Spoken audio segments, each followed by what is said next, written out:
There is a class of software out there that is free, legal to download, and yet the moment you start using it, you feel like you're somewhere you shouldn't be. Today, we're walking through 5 of them. Try the ones that don't make you nervous. Number 5, Nmap. Nmap, short for Network Mapper, is one of the most famous tools in cybersecurity, and the one every single attack starts with.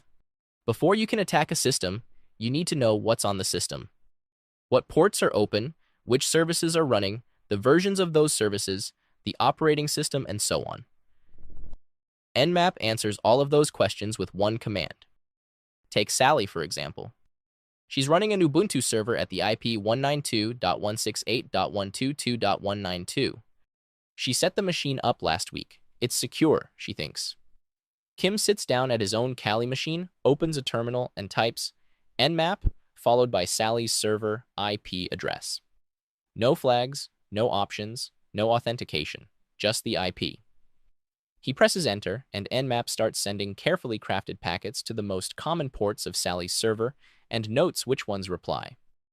Less than 5 seconds, and look at what Sally's server just told Kim.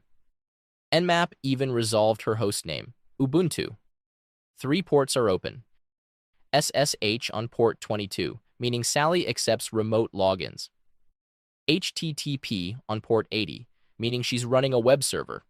And MySQL on port 3306, meaning she's running a database, and somehow that database is reachable from the network, which is already a mistake. Kim hasn't touched the machine. He hasn't logged in, he hasn't sent anything malicious. He just asked, and Sally's server told him everything. This is why Nmap is the foundation of every penetration test. It's also why every defender should run it against their own infrastructure first, before someone like Kim does. Number 4, Wireshark. Wireshark is the world's most popular packet sniffer. It listens to every piece of network traffic flowing through an interface and shows it to you in human-readable form. Protocols, headers, payloads, everything. For example, if Joshua connects to an unencrypted web app, opens his browser, and types in his username and password, Kim could capture those credentials with Wireshark. He can view them sitting there in plain text. Joshua never told Kim his password. Kim just listened to the network, and the network said it out loud. This is exactly why HTTPS exists. Wireshark is the tool that taught a generation of developers why encryption is non-negotiable. On modern HTTPS traffic, Kim sees only gibberish. Number 3, Hydra. Hydra is a parallelized login cracker. You give it a target service, a list of usernames, and a list of passwords, and it tries every combination at machine speed until something works. Here, for example, Kim is attacking the SSH service on Sally's website. -lsally is the username. -PRockU.txt points to the famous RockU word list, a popular list of 14 million passwords leaked from a real breach in 2009. After a few seconds, Hydra finds it. Sally's password is Ashley, probably her best friend's name. With those credentials, Kim can log in. And voila, he now have SSH access to Sally's machine. This is why some server admin disables password authentication in favor of SSH keys. This is also one of the reasons why fail to ban exists, and why every login system should rate limit failed attempts. Hydra is what the absence of those defenses looks like. Number 2, John the Ripper. John the Ripper is a complementary tool to Hydra.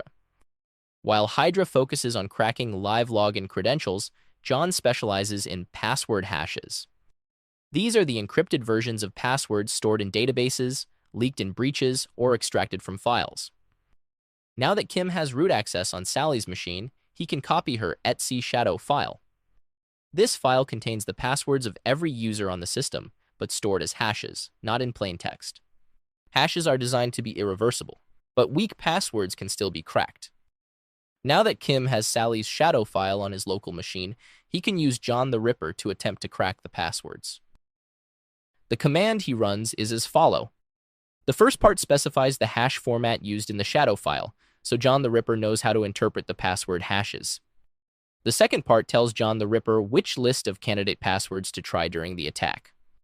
Here, Kim uses the top password shortlists, a collection of common passwords available in SecLists. John will hash each password in the word list and compare it to the hashes in the shadow file.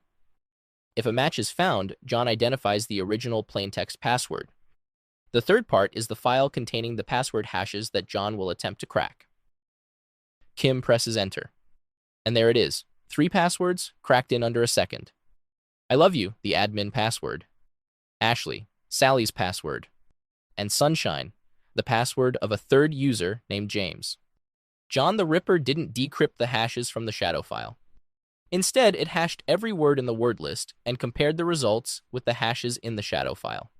When a hash matched, the corresponding password was found. Now, Kim can log into these accounts one by one and see everything they've been hiding. Every secret, every message, every file, all just a keystroke away. Number 1, AirCrack NG. AirCrack NG is a suite of tools that analyze Wi-Fi networks, capture traffic, and try to crack the encryption keys. It famously demonstrated that WEP, the original Wi-Fi encryption protocol, was trivially breakable, and that WPA, Wi-Fi Protected Access, the improved security protocol that replaced WEP, could be attacked using dictionary or handshake attacks. We will dive into exactly how this works in a future video. For now, let's look at what happens when Kim runs irodump ng WLAN Zeromon. And there it is. Every Wi-Fi network within the range of Kim's adapter appears on the screen in plain sight. Each line represents one network, making it easy to see exactly what's around him. The BSS ID is the MAC address of the access point. This is a uniquely assigned identifier for every network device, meaning no 2 access points share the same BSS ID. It's how tools like AirCrack NG can distinguish one Wi-Fi network from another, even if multiple networks have the same name. The PWR is the signal strength. Closer to 0 is stronger, -90 is very far away. The ESSID is the human-readable network name, names like Free Wi-Fi, TP-Link Home, and so on, the names you'd actually recognize when connecting your device. While the BSSID identifies the network at the hardware level, the ESSID is what makes it easy for humans to pick the network they want. From here, the workflow is straightforward. Kim can simply pick a target he has permission to assess, forces a client to reconnect, captures the handshake, and runs AirCrack NG against it using a word list. If the password is weak, he gets it. If it's a 20-character random passphrase, he doesn't. This is why MyDog2019 is not a secure Wi-Fi password. So that's it. We've covered 5 hacking tools that shouldn't be free, and yet every single one is completely legal to download and often comes pre-installed on a Linux distribution you can grab in under 5 minutes. The reason these tools shouldn't be free isn't because they're evil. It's because of how capable they are. Nmap maps an entire network in seconds. Wireshark exposes every unencrypted password on a wire. Hydra brute forces logins at hundreds of attempts per second. John the Ripper cracks password hashes. AirCrack NG audits Wi-Fi networks. In any other industry, software this powerful would cost thousands of dollars per seat. In cybersecurity, it's all open source. That's not an accident. The defenders need it. Every penetration tester runs these tools to find holes before attackers do. Every network engineer uses them to audit their own infrastructure. The tools are free because the alternative, which is the defenders without tools and the attackers with them, is catastrophic.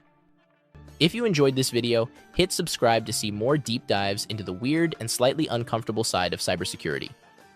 See you in the next one. Bye-bye.